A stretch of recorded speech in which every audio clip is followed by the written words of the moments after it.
ربكم الذي خلقكم من نفس واحدة وخلق منها زوجها بث منهما رجالا كثيرا ونساء واتقوا الله الذي تساءلون به والأرحام إن الله كان عليكم رقيبا يا أيها الذين آمنوا اتقوا الله وقولوا قولا سديدا يصلح لكم أعمالكم ومن يطع الله فقد فاز فوزا عظيما أما بعد إن أصدق الحديث كتاب الله خير الهدي هدي محمد صلى الله عليه وآله وسلم وشر الأمور محدثاتها فإن كل محدثة بدعة كل بدعة ضلالة وكل ضلالة في النار Ikhwani fi din rahimani wa rahimakumullahu jami'an. Alhamdulillah, balik kita berkumpul di tempat ini untuk mempelajari agama Allah Subhanahu wa taala. Kita masih pada bab tentang keutamaan ilmu. Selanjutnya, An Sahal bin Sa'ad radhiyallahu anhu anna Nabiy sallallahu alaihi wa alihi wasallam qala li aliyin radhiyallahu anhu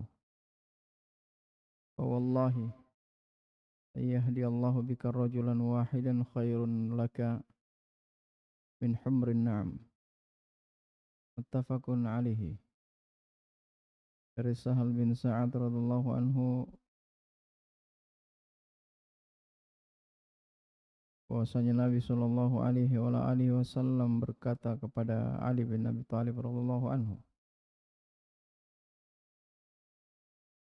demi Allah, kalaulah sekiranya Allah Subhanahu wa taala memberikan hidayah kepada seseorang melalui engkau, maka itu lebih baik bagimu dari unta merah. Hadits ini diriwayatkan oleh Imam Al-Bukhari dan Imam Muslim rahimahumullah.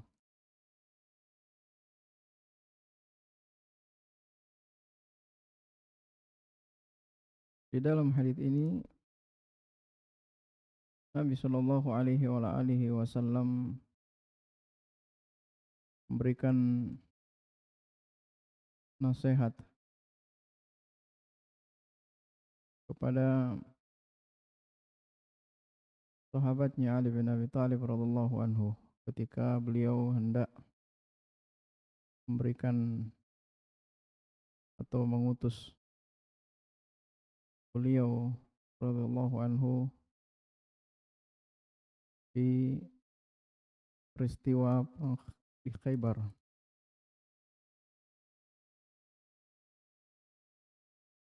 Dan demikianlah di antara kebiasaan Rasulullah sallallahu alaihi wasallam ketika beliau hendak mengutus para sahabatnya untuk mendakwakan agama Allah Subhanahu wa taala ataukah berperang di jalan Allah Subhanahu wa taala, maka beliau sallallahu alaihi wasallam memberikan wejangan-wejangan, memberikan nasihat-nasihat dan memberikan arahan-arahan kepada para sahabatnya ridwanullah alaihim ajma'in agar supaya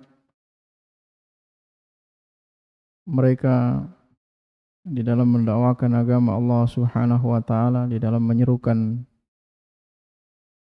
kepada peribadahan kepada Allah Subhanahu wa taala betul-betul di atas landasan ilmu, di atas keyakinan yang benar,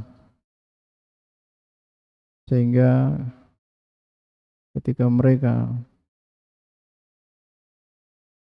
menyampaikan agama Allah Subhanahu wa taala di tengah-tengah umat manusia, tidak ada keraguan untuk mengajak umat manusia di dalam beribadah kepada Allah Subhanahu wa taala. Pada kali ini beliau sallallahu alaihi wasallam memberikan sebuah kalimat yang ringkas tetapi memiliki maslahat yang besar, dan cukuplah ini menjadi motivasi bagi umat beliau sallallahu alaihi wasallam untuk gigih dan bersemangat di dalam pelajari agama Allah Subhanahu wa taala dan menyampaikannya. Kita lihat bagaimana Nabi sallallahu alaihi wasallam memulai apa yang beliau hendak sampaikan dengan bersumpah dengan nama Allah Subhanahu wa taala. Di antara faedahnya bahwa apa yang hendak disampaikan tersebut adalah perkara yang penting, sehingga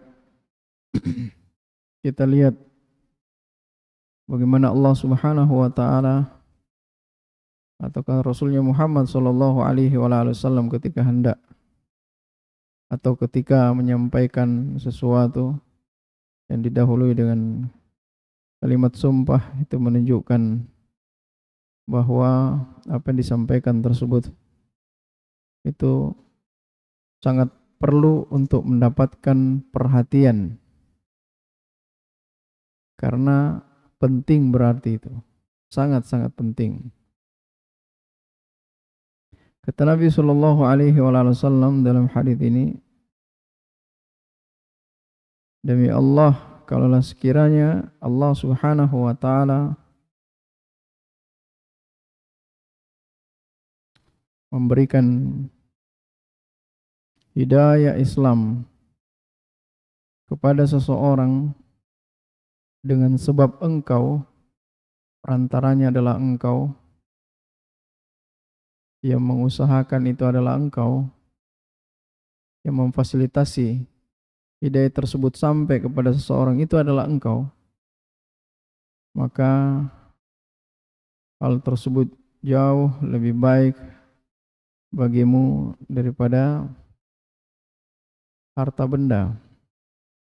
Dipermisalkan oleh Nabi sallallahu alaihi wasallam dengan humrin na'am, unta merah yang digambarkan di zaman itu termasuk harta yang paling mahal, harta yang paling berharga.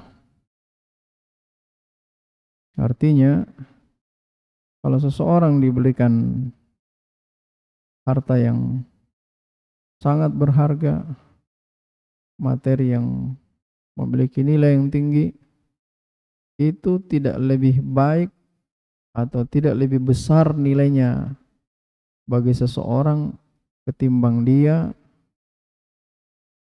menyampaikan agama Allah Subhanahu wa taala, yang kemudian seseorang bisa mendapatkan hidayah Islam melalui penyampaiannya tersebut. Maka di sini kita bisa melihat, ikhwan sekalian, bahwa bagaimana Nabi sallallahu alaihi wasallam betul-betul menanamkan kepada para sahabatnya, yang kemudian turun-temurun sampai kepada kita sebagai umat Nabi sallallahu alaihi wasallam, bahwa kehidupan dunia itu betul-betul tidak ada harganya dibandingkan dengan kehidupan akhirat, di mana sampai Nabi sallallahu alaihi wasallam memberikan penggambaran yang luar biasa seperti pada hadis ini.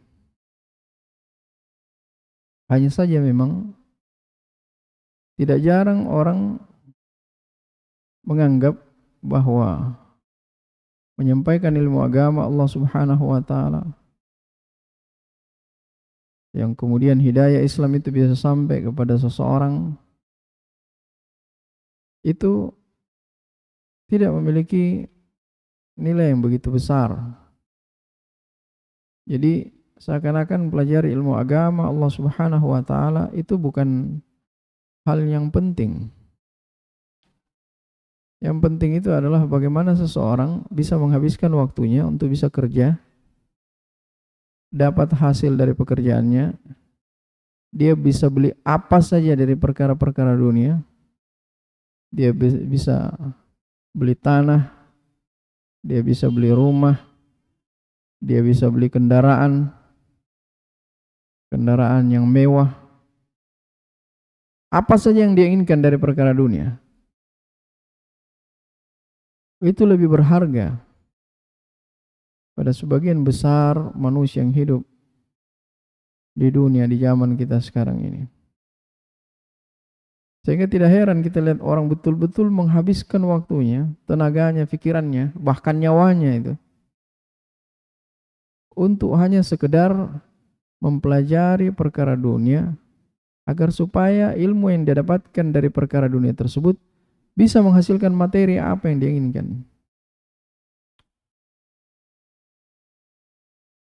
Sehingga kalau misalnya ada kepentingan dari perkara ilmu dunianya bertabrakan dengan kepentingan perkara ilmu agamanya, maka dia dengan mudahnya untuk mengorbankan waktu untuk mempelajari ilmu agama Allah Subhanahu wa taala daripada harus mengambil waktunya mempelajari ilmu dunia.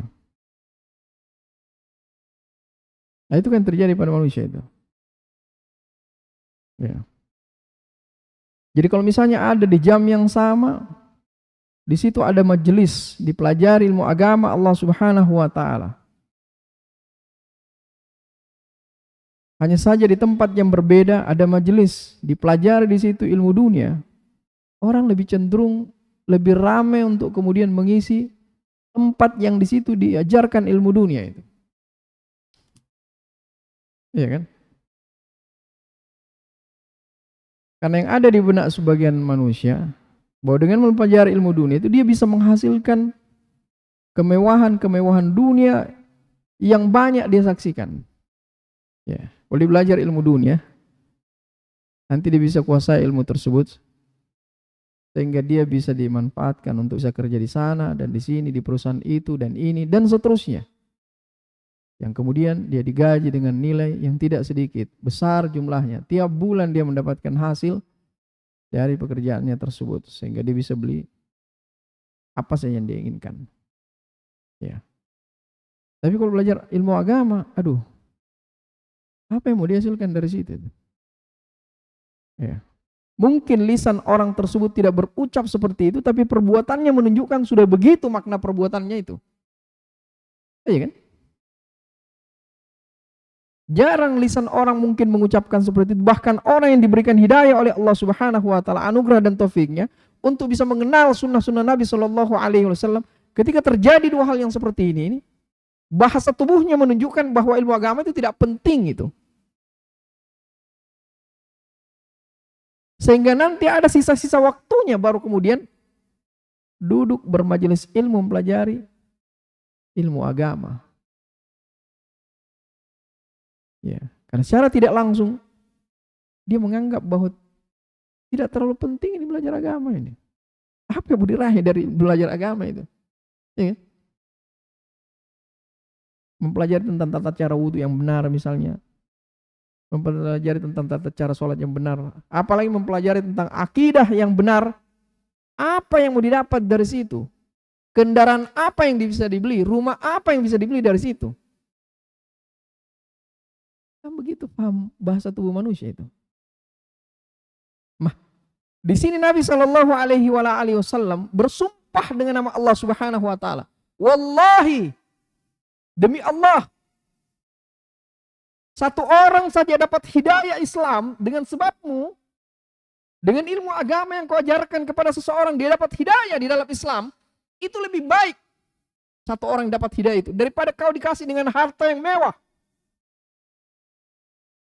Pertanyaannya adalah keyakinan mana yang mau membenarkan seperti itu? Iya toh? Yang bisa membenarkan itu adalah orang-orang yang diberikan keimanan di dalam dirinya.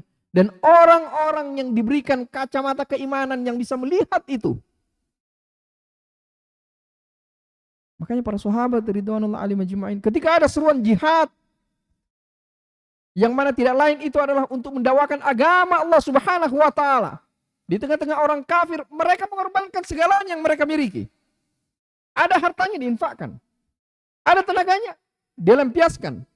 Bahkan nyawanya dimusrahkan itu untuk mendakwakan agama Allah Subhanahu wa taala. Kenapa? Mereka berlomba-lomba di sini. Saya berjihad di jalan Allah Subhanahu wa taala, saya dakwakan agama Allah Subhanahu wa taala. Ada yang kenal hidayah di situ, masuk Islam di situ. Tidak ada semua gunanya harta yang saya miliki. Kalau dibanding satu orang saja saya dapat untuk bisa kenal Islam dengan sebab saya, oh itu luar biasa itu. Apalagi kalau lebih dari satu orang yang bisa kenal Islam dengan baik itu. Maka tidak ada gunanya, tidak ada apa-apanya ya atau harta yang saya serahkan untuk berjihad di jalan Allah SWT. Tidak ada apa-apanya nyawa yang saya korbankan itu. Demi untuk mendakwakan agama Allah SWT agar supaya orang faham dengan agama Allah SWT. Agar supaya orang berbondong-bondong masuk dalam agama Allah SWT. Mempelajari Islam dengan baik. Itu lebih hebat. Begitu itu para sahabat itu. Secerdas itu mereka itu. Sebaliknya, orang-orang yang tidak melihat dengan kacamata keimanan seperti ini belajar agama, apa sih yang didapat itu? Keluar-keluarnya juga nanti jadi dari pondok pesantren jadi pengangguran. Ya kan? Tanah aja belinya satu kapling aja cicil setengah mati. Rumah juga ngontrak. Apa yang mau didapat dari belajar agama itu? Pada hakikatnya orang yang berpikir seperti ini luar biasa bodohnya ini. Tidakkah dia melihat hampir setiap hari, hampir setiap saat diumumkan berlalu di hadapannya satu demi satu orang diantarkan di liang lahatnya. Apa yang didapatkan setelah itu? Coba tanya keluarganya itu yang sudah meninggal diantarkan jenazah. Ada hartanya yang ikut? Tidak ada. Kendaraan yang begitu banyak yang mereka sudah beli, rumah seperti istana yang mereka bangun itu, ada yang ikut dari ketika diantarkan ke liang lahatnya? Tidak ada. Hasil daripada jerih payah dia mempelajari ilmu dunianya untuk menghasilkan dunia pula. Ternyata pada ujungnya tidak ada yang ikut dengan dia. Apa tidak bodoh manusia seperti ini? Baku kejar-kejar untuk kemudian mengejar ilmu dunia hanya untuk mendapatkan perkara dunia yang ujung-ujungnya akan ditinggal. Naudzubillah min dzalik, kalau besok-besok menjadi bumerang bagi dia. Hartanya justru membinasakan dia di alam kuburnya. Belum kalau dibangkitkan di akhirat. Karena naudzubillah min dzalik, kalau kemudian ada seorang yang begitu gigihnya mempelajari ilmu dunia dan diajarkan ilmu dunianya, ternyata ilmu dunianya itu justru memberikan kemudaratan bagi banyak orang yang diajarkan. Mati dia masih dipelajari itu ilmu dunia yang pernah diajarkan kepada orang yang kemudian orang-orang tersebut melakukan berbagai macam kejahatan, kesesatan, naudzubillah min dzalik. Apa nikmatnya ini?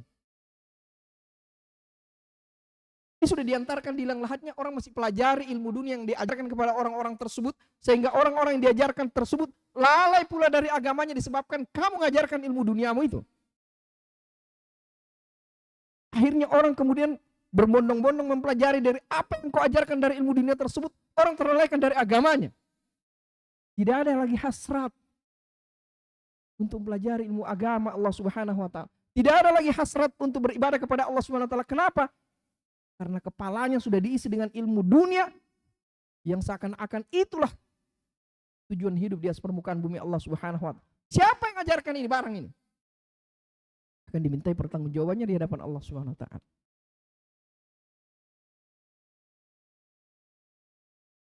Maka Nabi SAW memberikan penggambaran ini, dikasih contoh kita baik-baik ini, karena kita ini lebih cenderung ya, beriman dengan sesuatu kalau kita lihat dengan mata kepala. Ya. Ini ada orang dikasih mobil mewah nih, ya kan? Mobil apa sih yang paling mewah di zaman kita? RR. Rolls Royce itu, Ferrari apa segala macam. Anda dikasih dengan kendaraan seperti itu tuh. Dikasih Anda. Gitu. Dikasih pilihan, mau mobil ini, ya, mau dikasih mobil mewah ini, atau kau dikasih dengan satu orang yang belum kenal Islam, kau dakwai sampai kemudian orang itu kenal Islam, mana yang kau pilih? Coba, kita mau lihat. Itu. Orang yang cerdas, dia akan pilih seperti apa yang disebutkan oleh Nabi SAW. Ya Ali, jangannya Nabi SAW. Ya Ali, la yahdiyallahu bika rajulan wahidan khairun laka min humrin na'am. Wahai Ali, satu orang saja dapat hidayah dengan sebab kamu lebih baik daripada kamu dikasih dengan kendaraan mewah ini. Lalu ada orang ketika dikasih pilihan, engkau mau kendaraan yang mewah ini atau kasih tugas satu orang yang kau dakwai untuk bisa kenal agama. Kalau orang bodoh dia akan pilih ini kendaraan ini.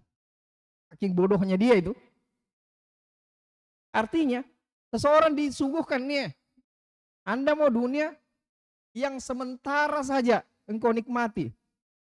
Paling lama engkau nikmati ketika kamu sudah mati. Atau boleh jadi kamu sudah tidak nikmati dunia itu ketika engkau sudah tua, sudah sakit-sakitan, kamu sudah tidak bisa makan coto, tidak bisa makan kondro dan seterusnya. Kenapa? Karena kamu sudah tua. Hartamu yang begitu banyak kau kumpulkan dari pagi sampai sore kau kerja, sudah tidak bisa kamu belikan untuk beli coto, kondro dan semisalnya. Kamu sudah tidak bisa nikmati itu.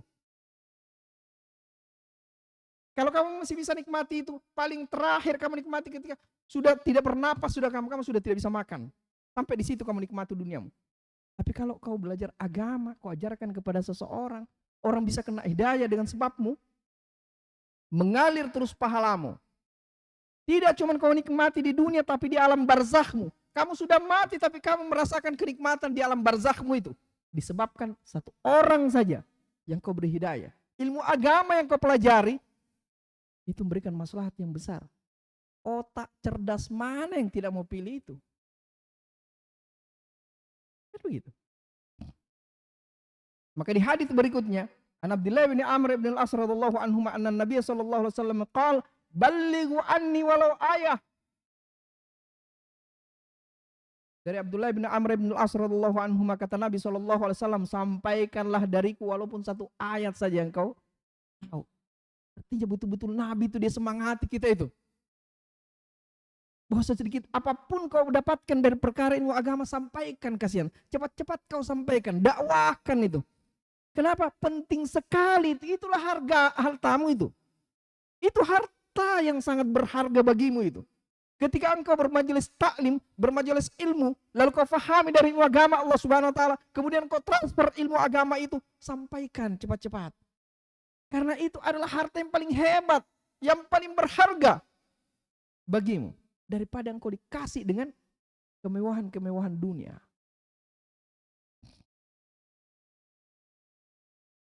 Wahadithu an bani Israel wala haraj. Dan sampaikanlah tentang kabar-kabar Bani Israel dan tidak ada dosa ketika menyampaikan. Karena maknanya adalah hendaklah seorang menyampaikan apa yang dia pahami dari agama Allah Subhanahu wa taala. Ya. Walaupun misalnya ada kaitannya tentang perkara-perkara dari Bani Israel, karena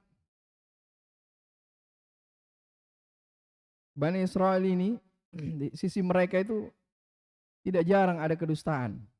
Ya. Maka maknanya adalah sampaikan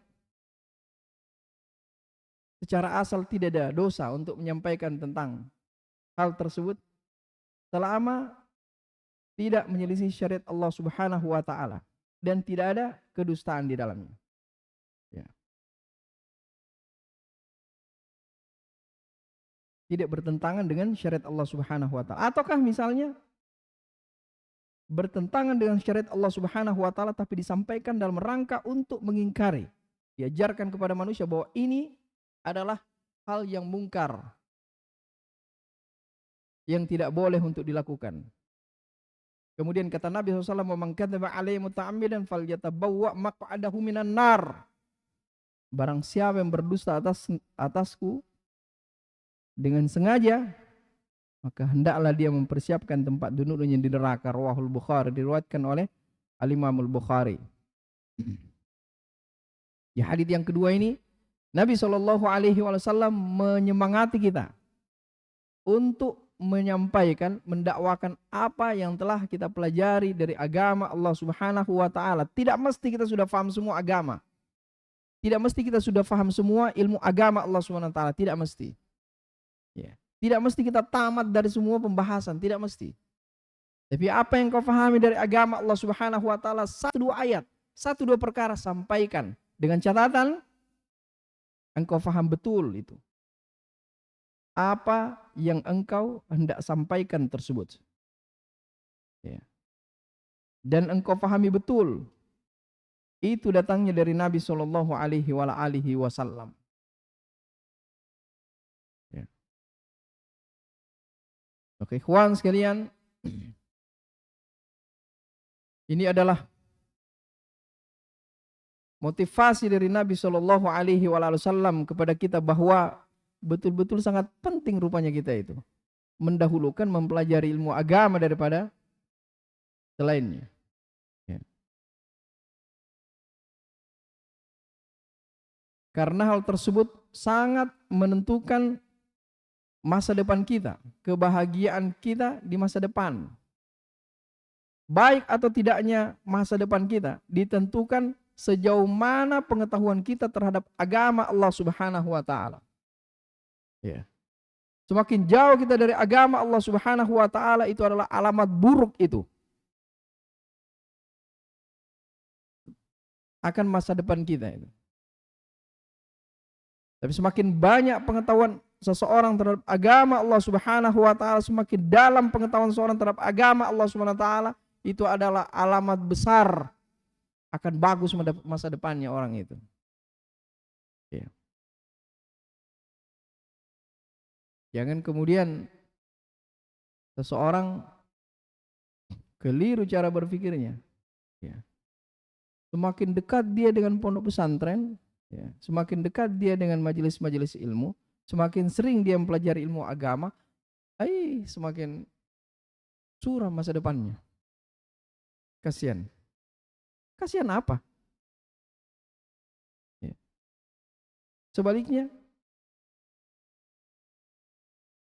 semakin dekat seseorang dengan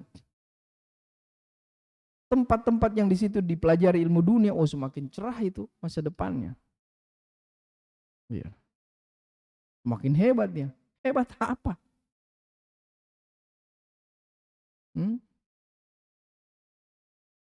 Terkadang ada orang tua, ya, kalau anaknya diberikan hidayah oleh Allah Subhanahu wa taala, menuntut untuk mau belajar di pondok pesantren, itu sudah gelisah orang tua. Aduh, kenapa anak saya begini, kasihan ini. Kok mau belajar di pondok pesantren? Aduh. Subhanallah. Nih. Sehingga kalau dia ditanya dengan ibu-ibu yang lain, Bu, di mana sekolah nak tak? Kesian. Belajar ji. Belajar ji anak. Di mana, Bu? Kesian. Banyak kasihannya di depan, bukan di mana banyak sebelum dia jawab. Kasihan. Kasihan. Iya, di mana, Bu? Di pondok ji kasihan. Ya Tuhan. Oh, di pondok. Kasihan di.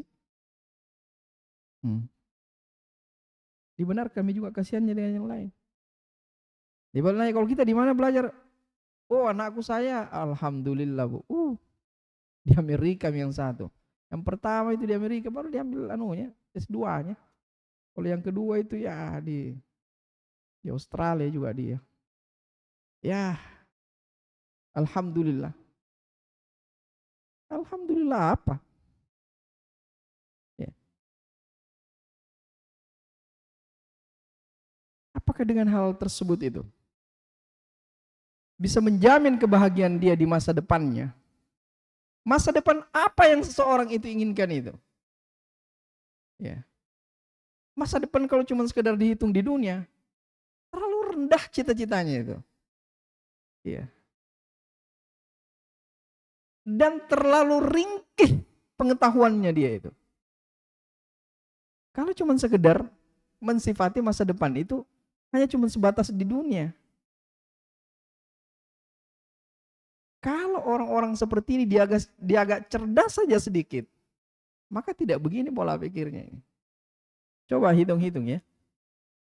Jangan kita berhitung kepada zamannya Nabi SAW dan para sahabatnya. Hitung saja kehidupannya kakek nenek moyang kamu itu yang sudah meninggal. Berapa puluh tahun sudah dia itu meninggalkan kamu. Itu mereka yang sudah mati semua itu sampai sekarang masih di alam barzakh loh itu. Iya tuh. Coba kita hitung, kita punya nenek, bapaknya nenek kita atau neneknya nenek kita. Berapa puluh tahun itu sudah meninggal itu. Sampai sekarang mereka itu masih di alam barzakh. Artinya alam barzakh itu masih panjang sekali itu. Sementara kehidupan dunia jarang kita untuk bisa menyentuh 80-70 apalagi 100 tahun. Lalu kalau kita cuma sekedar mengejar kenikmatan di dunia saja itu yang kemudian kita anggap itu adalah masa depan, cuman berapa saat saja dinikmati. Kemudian kita lalai mempersiapkan masa depan kita di alam barzakh yang lebih panjang waktunya. Kalau orang tidak paham dengan agama Allah Subhanahu wa taala, sangat potensi dia untuk tidak bisa bahagia di hari kemudian itu. Sangat potensi. Karena bagaimana mungkin dia bisa beribadah kepada Allah Subhanahu wa taala dengan benar kalau dia tidak ilmui? Kan seperti itu. Nah, kalau dia sudah meninggal, kasihan orang-orang seperti ini nih. Alam barzakhnya itu bagaimana itu? Karena orang-orang yang sudah meninggal di zaman kita sekarang ini sudah berada semua di alam barzakhnya ini. Dia akan sengsara kalau dia tidak pernah beribadah dengan benar ketika dia di masa hidupnya di dunia. Sebaliknya, orang yang berada di alam barzakh sekarang ini menikmati masa depannya di alam barzakh ini hasil dari jerih payahnya dia ketika dia hidup di dunia mempelajari ilmu agama Allah Subhanahu wa taala sehingga dia bisa beribadah kepada Allah Subhanahu wa taala dengan benar. Itu baru masa depan itu. Lah anak-anak kamu yang tidak paham dengan agama Allah Subhanahu wa taala hanya disemangati cuma sekedar mempelajari ilmu dunia saja agar supaya masa depannya cerah. Cerah bagaimana kalau sudah mati? Selebihnya mau cerah apa? Iya. Coba itu. Coba dihitung-hitung itu. Maksudnya saya tidak habis pikir itu kok ada orang yang mengaku cerdas hanya karena punya titel yang berjejer, hanya karena dianggap punya kemampuan intelektual, hanya karena pernah masuk di bangku-bangku belajar perkara-perkara dunia, baru dianggap cerdas. Untuk kemudian menalar hal yang seperti ini saja tidak mampu. Cerdas model apa yang kayak begini? Iya tidak? Masuk tidak itu? Kita hidup di dunia cuma berapa puluh tahun. Iya toh? Menikmati hasil perkara dunia yang telah kita kumpulkan cuma sesaat. Hasil dari mempelajari ilmu dunia itu. Itu pun kalau kita dapat kerja, dapat penghasilan yang bagus. Kalau ujung-ujungnya juga cuma nganggur di kehidupan dunia ini, jadi sampah saja karena tidak punya pekerjaan, bahkan menjadi pengangguran. Tidak punya hasil dari perkara dunianya. Sudah tidak paham agama pula. Apa yang mau dibanggakan? Ketimbang orang yang kemudian paham dengan agama Allah Subhanahu wa taala, sibuk mempelajari agama Allah Subhanahu wa taala dengan catatan tanpa lalai dengan kehidupan dunianya. Jadi ini bukan kemudian seseorang memahami kalau oh ini Pak Ustadz ini seakan-akan tidak butuh makan dan minum. Nah itu kebodohan berikutnya itu. Kok bisa itu? Tidak bisa dipahami seperti itu. Tidak ada yang pahami seperti itu.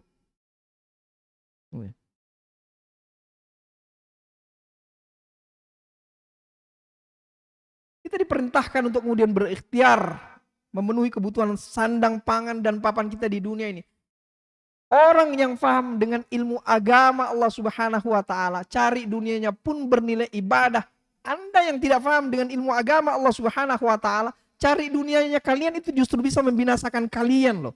Sudah tidak bernilai ibadah karena kalian tidak paham itu. Bagaimana konsep cari dunia itu? Bagaimana niatan dalam mencari dunia itu? Anda tidak paham itu sih. Jadi ketika Anda kerja dari pagi sampai sore tidak ada nilai akhiratnya karena Anda tidak paham dengan agama Allah Subhanahu wa taala.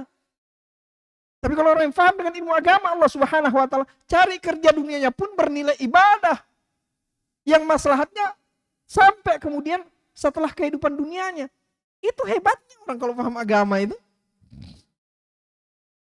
Karena kata Nabi SAW, "Idza anfaqa ar-rajulu ala ahlihi yahtasibuha fa huwa lahu shadaqah." Kalau seorang kepala keluarga mencari nafkah, memberikan makan anak dan istrinya, dia mengharapkan pahala dengan hal tersebut, maka dia mendapatkan pahala di sisi Allah Subhanahu wa taala semisal dengan sedekah.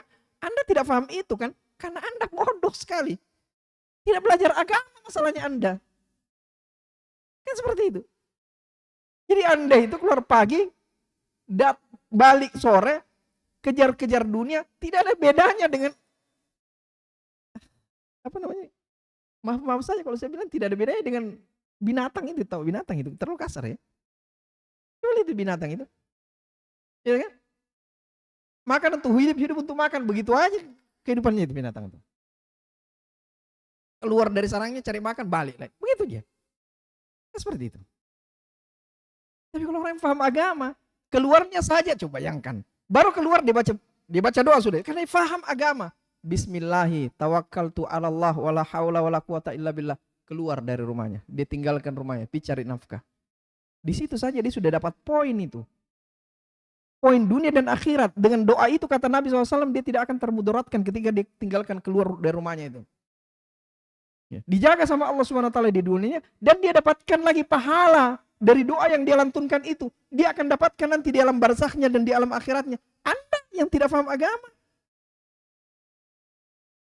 paling kalau keluar-keluar saja, tidak ada beda dengan ular kalau dia dari lubang asal keluar aja. Kucing dari rumahnya keluar, cari ikan, keluar.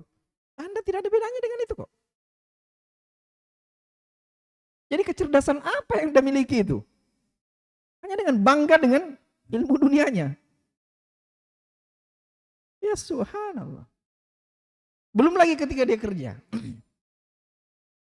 Dia kerja bertahun di tempat kerjanya. Mungkin bukan kerjanya tapi dia punya kesempatan. Sehingga dia bantu teman kerjanya untuk menyelesaikan pekerjaan tersebut dengan niat ta'awun dia. Wa ta'awanu 'alal birri wat taqwa, kata Allah SWT, tolong menolonglah dalam perbuatan kebaikan. Dia bantu temannya tersebut, dia fahami itu kan, dia pelajari agama Allah SWT. Wallahu fi aunil abdi makanan abdu fi auni akhi, kata Nabi SAW, siapa yang memberikan bantuan kepada saudaranya, maka Allah SWT akan memberikan bantuan kepada. Dia amalkan itu, dia bantu saudaranya atas dasar agama karena dia paham agama. Mungkin Anda bantu teman Anda di tempat kerja itu bukan atas motivasi agama, motivasi fulus Anda itu. Saya bantu dia deh supaya besok-besok dia bisa kasih saya bonus, atau dikasih saya misalnya, atau dikasih saya misalnya ini dan itu supaya besok-besok dia bantu juga saya. Sebatas itu Anda punya niat, rendah sekali niatnya. Masalahnya Anda tidak paham agama sih. Jadi orientasi hidupnya juga rendah sekali. Terus Anda menganggap bahwa belajar ilmu dunia itulah mencerahkan masa depan, mensuramkan masa depan, itu boleh. Itu kalimat itu cepat itu. Jadi kalau ada orang sibuk-sibuk dengan ilmu dunianya, tidak pernah perhatian dengan ilmu agamanya, suram masa depannya itu. Pasti suram itu. Tidak mungkin tidak. Naudzubillah min dzalik, kalau kemudian KTP-nya KTP Islam, karena dia tidak paham agama Allah Subhanahu wa taala, dia melakukan kesyirikan, syirik besar, jatuh pada kemurtadan dalam keadaan dia tidak rasa kalau dia sudah murtad dari agama Allah Subhanahu wa taala. Masa depan bahagia apa yang mau dituntut kalau orang sudah kekal di dalam neraka Allah Subhanahu wa taala disebabkan karena dia mati dalam keadaan murtad? Masa depan apa yang mau bahagia seperti itu? Anda tidak paham agama sih. Anda cuma sekedar sibuk pelajari ilmu dunia itu, yang dengan bahasa penipuan adalah untuk mencerahkan masa depan Anda. Itu bahasa penipuan, itu dari syaitan itu. Baik dari kalangan jin maupun dari kalangan manusia telah menipu Anda itu. Dengan kalimat-kalimat seperti itu. Maka ikhwani fiddin rahimani wa rahimakumullahu jami'an. Alhamdulillah, ucapkan sedalam-dalamnya, resapi baik-baik itu. Alhamdulillah ya Allah, Engkau perkenalkan aku dengan agama. Alhamdulillah ya Allah, Engkau buat aku cinta bermajelis ilmu. Alhamdulillah ya Allah, Engkau mudahkan telingaku itu untuk bisa mendengarkan ayat-ayat dan hadits-hadits Nabi. Alhamdulillah ya Allah, Engkau tidak buat aku fobi dengan orang-orang yang dekat dengan pelajari agama Allah SWT. Alhamdulillah sekali ya Allah. Ya. Coba bayangkan kalau antum tidak dibuat senang dengan bermajelis ilmu. A'udzubillah min dzalik. Antum bakalan sudah di jalan di situ. Ya. Apa yang orang lakukan di jalan, itu juga antum lakukan. Apa orang bilang di jalan, itu juga antum keluarkan dari lisannya. Apa yang orang bermuamalah, mau bermuamalah riba, kadzalimah, itu juga yang antum lakukan. Anda tidak paham agama sih. Maka ucapkan kesyukuran yang sedalam-dalamnya. Kalau antum diberikan kemudahan untuk bermajelis ilmu. Dan kalian, wahai anak-anakku sekalian, yang berada di pondok pesantren, ucapkan kesyukuran yang sedalam-dalamnya. Banggalah kalian dengan sebangga-bangganya ketika kalian dimudahkan, dilapangkan dadanya untuk belajar ilmu agama, mengkhususkan diri kalian di tempat-tempat atau di pondok-pondok pesantren untuk mempelajari agama Allah SWT. Kalian adalah orang yang hebat. Kalian adalah orang yang cerdas karena tahu mana yang lebih bermaslahat bagi kalian dan mana yang bisa memudaratkan. Kalian adalah orang yang hebat karena tidak semua orang diberikan kemudahan mau belajar, menghabiskan waktu mudanya di pondok pesantren. Jarang itu. Survei aja tetangga antum. Dari sekian banyak anak muda yang seukuran dengan antum misalnya, berapa orang yang punya ketertarikan belajar agama di pondok? Hampir tidak ada. Mungkin di satu RT di situ. Ya, satu kecamatan mungkin di situ, cuman antum yang dipilih Allah Subhanahu wa taala untuk belajar agama dari sekian banyak anak muda di sana. Hebat kan antum? Dan berbanggalah pula orang-orang tua yang kemudian lapang dadanya, senang jiwanya untuk memfasilitasi anak-anak mereka mempelajari agama Allah Subhanahu wa taala. Karena jarang itu orang tua dikasih jiwa seperti itu. Kebanyakan orang tua itu yang dia pikir, apa nanti kesan kerjanya anakku ini? Ada jika nanti rumahnya itu bisa jika beli tanah. Ada jika itu kebanyakan manusia seperti itu, orang tua seperti itu. Bahkan dia berani melakukan hal yang diharamkan di tempat kerjanya hanya demi memapankan kehidupan anaknya. Anaknya dibuatkan rumah, dibuatkan ini, dibuatkan itu dan seterusnya. Hasil dari jerih payah dia kerja, bahkan mungkin melanggar syariat Allah SWT, bahkan berani untuk melakukan hal yang diharamkan untuk kemudian dengan dasar, dengan dalih untuk membahagiakan anaknya. Dibelikan kendaraan anaknya, dibelikan rumah memang, dan seterusnya dan seterusnya. Begitu dia sudah tua kena asam urat, tidak ada satupun anaknya muncul. Mana mi anakku ini kesian. Itu makan sudah itu pendidikan yang kau berikan kepada anakmu. Kan itu saja orientasi membesarkan anak kamu, itu cuma itu orientasimu kan? Supaya anakmu dapat kerjaan, supaya dia sukses dunianya menurut kamu, dia sudah dapat kerjaan, sibuk sudah dengan dunianya, sibuk dengan keluarganya, dia sudah tidak kenal kamu. Ternyata kamu bapaknya paling. Ternyata kamu mamanya, dia sudah lupa itu. Dia sudah sibuk dengan dunianya. Itu kan yang kamu harapkan. Baru kemudian penyesalan datang. Innalillah. Anakku capek-capeknya saya besarkan, kasihan, saya belikan rumah, saya belikan mobil, saya belikan ini, kuliahnya sampai S4 kalau masih ada. Saya kena asam urat, tidak ada satupun yang menelpon. Tidak ada yang minimal dia tanya saya, Pak apa kabar tak asam urat Kika sembuh ke apa? Tidak ada. Kalaupun ditanya apa kabar tak Pak? Asam urat kan. Oh asam urat Pak, Pimiki sendiri berobat. Dekat aja rumah sakit di situ. Makan itu dari pendidikan kamu terhadap anak kamu itu. Begitu sudah itu. Itu kan yang kamu inginkan. Baru kemudian penyesalan datang. Itu kamu masih hidup sudah nyesal seperti itu tuh. Bagaimana kalau kamu sudah dalam barzakh itu? Orang semua yang berbahagia, yang telah membesarkan anaknya dengan cara yang benar, dengan cara yang diridhoi dan dicintai oleh Allah Subhanahu wa taala. Mereka semua yang berada di alam barzakh ini, di alam kuburnya, yang sudah berhasil mendidik anak-anak mereka di atas agama Allah Subhanahu wa taala, berbahagia mereka. Bagaimana tidak? Dikirimi doa-doa sama anaknya.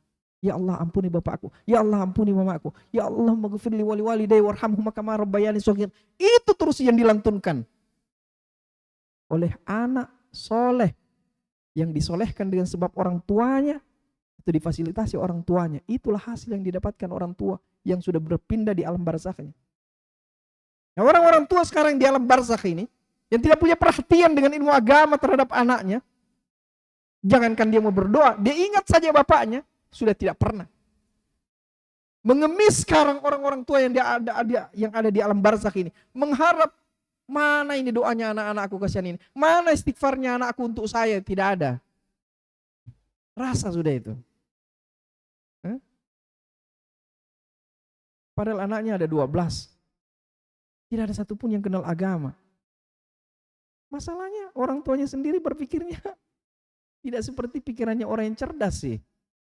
Orang tuanya ketika hidup di dunia terlalu bodoh sih berpikir. Tidak secerdas orang yang paham agama sih. Jadi jangan harap mau dapat kebahagiaan di masa depanmu. Iya. Ya cara kamu saja sendiri untuk kemudian mendapatkan kebahagiaan masa depan tidak tahu kok. Gimana caranya? Itu kan yang kau harapkan. Itu. Kebahagiaan apa? Itu baru di alam barzahmu kamu sudah sengsara seperti itu tuh. Tidak dapat doa kebaikan dari anak-anak. Justru yang ada adalah anak-anakmu yang bertengkar satu dengan yang lain. Entah bertengkar dengan saudaranya, atau bertengkar dengan orang lain, atau korupsi, ini dan seterusnya. Beragam kezaliman yang dilakukan oleh anak-anakmu. Siapa yang didik mereka? Siapa yang motivasi mereka? Siapa yang kemudian menyemangati mereka untuk melakukan hal-hal yang seperti itu? Kamu, sebagai orang tuanya. Ya wajar, masa depanmu baru di alam barzakh saja kamu sudah sengsara. Belum ketika dibangkitkan kamu di akhirat. Alhamdulillah min dzalik kan. Subhanallah. Maka ikhwan fiddin rahimani wa rahimakumullah jami'an. Jaga hidayah yang Allah Subhanahu wa taala berikan kepada kita. Baik terhadap diri kita, anak-anak kita, dan orang-orang yang berhasil kita fasilitasi mereka untuk bisa mengenal agama Allah Subhanahu wa taala. Dan berhati-hatilah kita dari majelis-majelis yang jauh dari agama Allah Subhanahu wa taala. Juga berhati-hati dari majelis-majelis yang di situ di atas namakan Nabi sallallahu alaihi wasallam padahal berisi tentang kedustaan. Maka Nabi SAW di akhir hadisnya ini beliau mengingatkan, "Man kadzaba alayya muta'ammidan falyatabawwa maq'adahu minan nar." Siapa yang berdusta atasku dengan sengaja, maka silahkan dia persiapkan tempat duduknya di neraka Allah Subhanahu wa taala. Ini juga memberikan pelajaran buat kita bahwa kita sangat penting berhati-hati memfilter semua yang kita dengarkan, yang kita fahami dari majelis-majelis yang di situ dibacakan hadis-hadis Nabi SAW atau bahkan dibacakan ayat-ayat Allah Subhanahu wa taala tetapi dimaknakan tidak sesuai dengan makna yang diinginkan oleh Rasulullah SAW. Dan kita hanya bisa membedakan mana ayat-ayat Allah Subhanahu wa taala dan hadis-hadis Nabi SAW yang dibacakan dengan benar dan dimaknai dengan benar dengan cara mempelajari agama Allah Subhanahu wa taala. Hanya orang yang alim lah, hanya orang yang paham agama lah yang bisa membedakan itu. Ya. Karena terkadang banyak hadits-hadits Nabi SAW tersebar di tengah-tengah umat manusia, tapi ternyata itu bukan hadits dari mulut Nabi SAW, hanya saja di atas namakan Nabi SAW, yang akhirnya membuat orang-orangnya tersebut tersesat dari jalan Allah Subhanahu wa taala. Nah, ini adalah kerugian. Ya. Sudah difahami bahwa itu adalah datangnya dari Nabi padahal bukan. Sudah diamalkan padahal tidak pernah diajarkan oleh Nabi SAW. Ya, semisal inilah sebagian kaum muslimin ini. Ya. Yang semangat belajar, anak-anak muda yang semangat belajar agama Allah Subhanahu wa taala, ya, ternyata terperosok pada paham-paham yang sesat dan menyesatkan. Dikiranya dia sudah berada pada tingkat puncak ibadah yang benar. Akhirnya ditemukan meledakkan dirinya di sana, membunuh dirinya di sini, ya, melakukan ini, itu, dan seterusnya. Kalau ditanya kenapa bisa begitu, ini adalah jihad. Ini adalah agama Allah Subhanahu wa taala. Padahal hal tersebut tidak pernah diajarkan oleh Rasulullah sallallahu alaihi wasallam. Maka binasalah dia. Naudzubillah min dzalik. Semoga Allah Subhanahu wa taala menjaga kita agar tetap berada di atas syariat Allah Subhanahu wa taala. Dan semoga Allah Subhanahu wa taala menjauhkan kita dari berbagai macam fitnah syubhat dan syahwat, fitnah dunia, dan menjauhkan pula kita dari fitnah syubhat. Naudzubillah min dzalik. Dan semoga Allah Subhanahu wa taala mengumpulkan kita kelak di surga yang penuh dengan kenikmatan dari hasil upaya dan jerih payah kita mempelajari agama Allah Subhanahu wa taala di dunia ini, sehingga dengan rahmat Allah Subhanahu wa taala, Allah Subhanahu wa taala masukkan kita ke dalam surganya yang penuh dengan kenikmatan. Alhamdulillahirabbil alamin. Subhanakallahumma bihamdik, asyhadu an la ilaha illa anta, astaghfiruka wa atubu ilaik.